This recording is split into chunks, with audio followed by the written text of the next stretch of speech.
Hey, what's going on, guys? My name is Alex. I am a real estate investor, and today I have a couple video series on a two-call close system. So this system basically just uses the Sandler submarine, if you're familiar with that. Kind of breaks it into two calls and applies it to the real estate world for real estate calls. So without further ado, let's get into it. All right. So like I said, here's the two-call close system. But just to start off, why have a system in the first place? Why not just go out there, kind of wing it, just get as much done as you can in every single call? So, one of the main takeaways from the book, You Can't Teach a Kid to Ride a Bike at a Seminar, which is the Sandler sales book, one of the main concepts there is when you don't have a system, you kind of just fall into the system of your prospect. And that can be kind of problematic because it's going to be a lot less productive, and they're probably going to just kind of squeeze you for information and then kind of ditch you and leave you from there. So without you having your own system and a plan to stay how to stay on that system, you do fall victim to just falling into their system. And your system actually gets the job done. So you want to stick with your system. Also, without a system, you can kind of come off as like you're not 100% sure what the next steps are. If you haven't had that system clearly defined in your brain, maybe written out on a piece of paper, hanging on your wall, or whatever, if you don't immediately know what the exact next steps are, you can come across as a little less certain, maybe a little less competent in the eyes of your prospect, and you definitely do want to avoid that. Also, one major benefit here is that when you do have this pre-planned out and like I said, written down on your wall or something, it does free up a lot of your processing power in your brain, and you can use that processing power to even more closely focus on what the prospect is saying, and actively listening and really digging into their problems. It's not like 20% of your brain is trying to figure out what the next step is, and 80% it's like, no, 100%, because I don't have to even think about what the next step is. So that is another ginormous advantage. Here is the Sandler submarine. I'm sure a lot of you guys have seen this picture. Super common sales system. Bonding and rapport, upfront contract, pain, budget, decision, fulfillment, post sale. So the idea is to basically take them from the front of the submarine all the way to the back. On the first call, what we're going to break it up into is we're basically going to draw the line right before fulfillment. We're going to go bonding and rapport, upfront contract, pain, budget, decision. And specifically in this video, I think we're going to have enough time to basically go over the introduction. And in the introduction, we're going to focus a lot on bonding and rapport and that upfront contract for the call. So we'll talk about the first two categories of the Sandler submarine. So category one, bonding and rapport. So a lot of people have the false belief that bonding and rapport is like liking the same things as your prospect or the same sports team, or knowing about all their cats or whatever, their grandkids. I'm not saying that stuff isn't helpful. Maybe it is, but really what bonding and rapport is it's trust between you two. And you have to instill in them the feeling of certainty, the feeling that you are a professional, that you can actually solve this problem, and that you have confidence, and that you do this frequently, and you've helped other people, and you're going to perform on your word, right? So that's really what rapport is and bonding is in terms of this situation here. So like I said, it's not like looking around and hey, how's the weather over there, whatever, that's stupidity. It really is your tonality, the words you say, the level of status of which you are speaking, and just the amount of certainty that you can instill in them. And really, that is what is going to build that level of trust in the prospect, and that's going to be super important. In the upfront contract, that basically just sets the rules for the call, and you want to do this at the very start of the sales process, but you're also going to do this at other points in the sales process too. But at the very first one is very crucial, and you need to hit it. So the upfront contract, like I said, sets the rules for the call and says, hey, here's the game we're about to play. Here's the rules. Do you agree to these rules? I agree to these rules. Cool. All right. So getting into the actual intro. And there are 100,000 different intros that work. I've personally been reading the Jordan Belfort Straight Line System book recently, and I like that he has 6 parts to a good introduction in his mind. So the first is be enthusiastic. So you want to be upbeat. You want to be talking like you're calling your best friend that you haven't spoken to in a while. You want to speak in the familiar. So you want to say, hey, is this Mr. Davis? You'd say, hey, Dave, how's it going? You want to introduce yourself and the company quickly.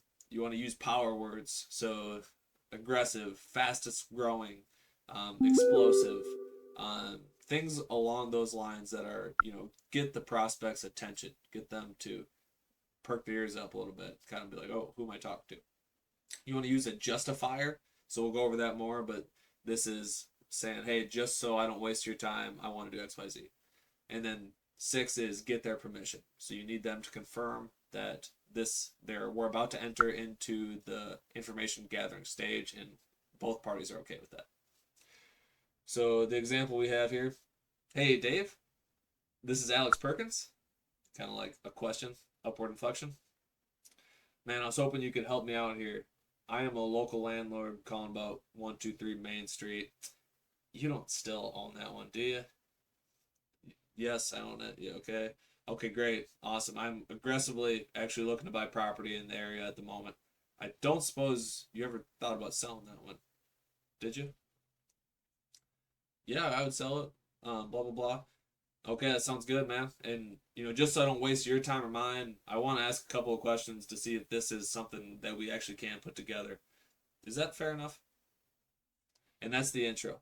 The so here is, oh, my numbers are messed up, but here is the 6 parts actually. So one, you want to be enthusiastic. So especially at the first part, hey Dave, like you're calling an old friend. Speak in the familiar. So that's the blue here. You can say Dave. Don't say Mr. Davidson or anything like that. You want to talk like you're calling your old best friend. And introduce yourself and your company quickly. So you can say, hey, this is Alex Perkins. I'm a local landlord. Call them, tell them what I want to do. Use power words. So in this situation, use the word aggressively. I'm looking to aggressively buy property. That's powerful. And then use a justifier. And just so I don't waste your time or mine, I wanted to ask you a couple questions to see if this might be something we can actually put together. And then get their permission.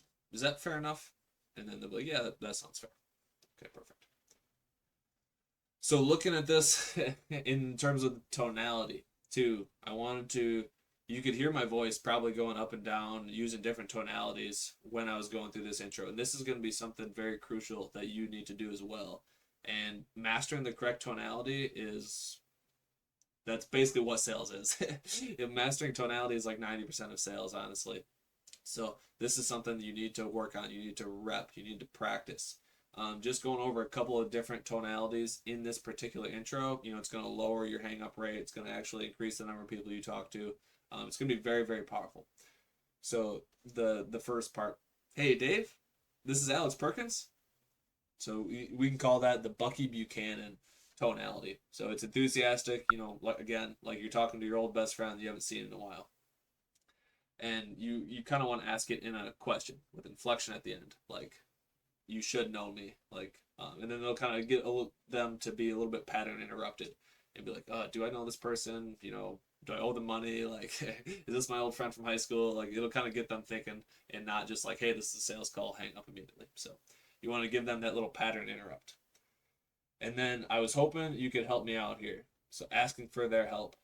I'm a local landlord calling about 123 Main Street. You still don't own that one, do you? So that we can call the confused skeptic tonality. And the way you want to come across there is that like you're kind of confused on your own understanding of the issue. Man, I was hoping you could help me out here. Like, I need some help. I need some clarification. I'm a local landlord calling about 123 Main Street. You don't still own that one, do you? And you're kind of like asking for help, asking for their permission to come, kind of come save you almost. But that's the tonality. But you want it to be focused on your own confusion and not really confused on what they're saying or anything like that. It's just you're kind of confused and you need help. You need clarification on your own understanding of the situation. And then the calming surgeon. So that's what's going to be here in this light green. So that is going to want to be a voice with high certainty, and you want to have a calming voice and with confidence. So the Ian Ross example is hey, he just got this crazy shoulder surgery. and he was all freaked out. The rehab is going to be very long, terrible, invasive, painful. But you have that calming surgeon that walks in and puts his hand on your other shoulder, puts his hand on your shoulder, and says, "We're going to get through this, man. It's going to be okay." And you want to have that tonality with that certainty with the rest of this. So that's going to be important too. That's going to be a lot of your bonding and rapport. So when you come across as that calming surgeon, that somebody who can speak with confidence and take care of this, then you're going to build a lot of that trust, which is bonding rapport. You can almost use those interchangeably, in my opinion. And that's going to raise you up in their mind, because these people are probably getting called by 500 other people in high school that are just absolutely awful. So if you sound different, if you sound like someone who can actually handle this and is competent, then they're going to want to talk to you. And then the very end is that fair enough? So that's the reasonable man tone. So, fair enough, sound good, sound like a plan, things like that. Just, very light, very friendly, upward inflection at the end. And that is a very agreeable tone and tonality. So we call that the reasonable man tonality. So once you are able to master these tonalities and get through this first part of the first sales call, the rest of the call is going to be a lot easier, because once you get through that tonality of the introduction, you're setting yourself up for either an uphill battle or a downhill battle on the rest of the call. So this is something to take serious. This is something to practice and to rep out. But that's pretty much all we have time for on this video. There is your introduction. Here's an example introduction. Here is the 6 parts of an introduction. So you can change this, make it whatever you want, apply it to a different industry. As long as you have these 6 parts, you're going to be okay. And then you also want to have these tonalities in there and master these tonalities to get them to pay more attention to you, to take you more seriously, to actually be willing to give you information, give you the time of day. So hope you guys like this one. We'll go over on the next video the pain, budget, decision buckets to try to get the first call wrapped up. So other than that, man, let me know what you guys took away on this one, and stay tuned for the next video.